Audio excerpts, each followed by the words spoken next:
Des frappes massives. Oh, ils ont attaqué les gardiens de la Révolution. Une cinquantaine d'avions de combat israéliens impliqués dans ces bombardements. Ils ont frappé derrière aussi. L'armée de l'État hébreu diffuse d'ailleurs ces images de pilotes israéliens survolant l'Iran. Ces frappes visaient ce lieu bien particulier pour la deuxième fois. C'est là qu'est mort l'ayatollah Khamenei samedi matin. C'est le complexe abritant les bureaux du régime. En dessous, un immense bunker. L'État hébreu fournit cette animation. Selon Israël, ce réseau souterrain s'étendait sous de nombreuses rues au cœur de Téhéran. Beaucoup d'entrées, de salles de réunion pour les dignitaires du régime. En bombardant en profondeur, il s'agit de les empêcher de se réunir à nouveau. Un bunker qui était en partie sous l'hôpital Choridé, une zone densément peuplée. Ce reporter américain est le seul journaliste occidental ayant obtenu un visa pour rentrer en Iran. En arrivant à Téhéran, son équipe filme ses panaches de fumée.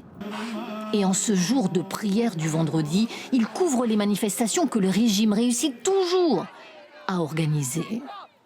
Pas de compromis, ni soumission avec les États-Unis. Des milliers de gens sont venus. En même temps, il faut réaliser que c'est une petite partie de la société iranienne. Mais cela montre que le gouvernement ici est encore capable de mobiliser massivement.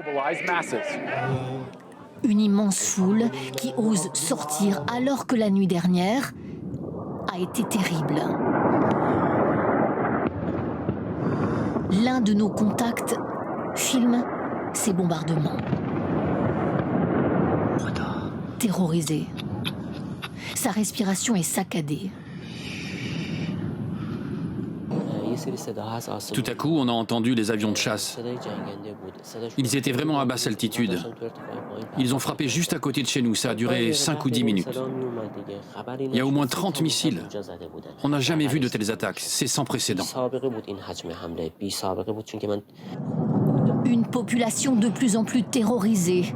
Nous avons pu joindre un père de famille. Il nous raconte cette jeunesse et ses cris de joie à la mort de Khamenei.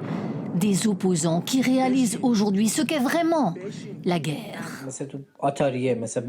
Ils pensaient que la guerre, c'était comme un jeu vidéo. Et petit à petit, ils comprennent que soudain, une rue entière peut être détruite. L'armée israélienne dit avoir frappé 400 cibles en Iran. Ici, une frappe tout près de la centrale nucléaire de Boucher, dans le sud-ouest du pays.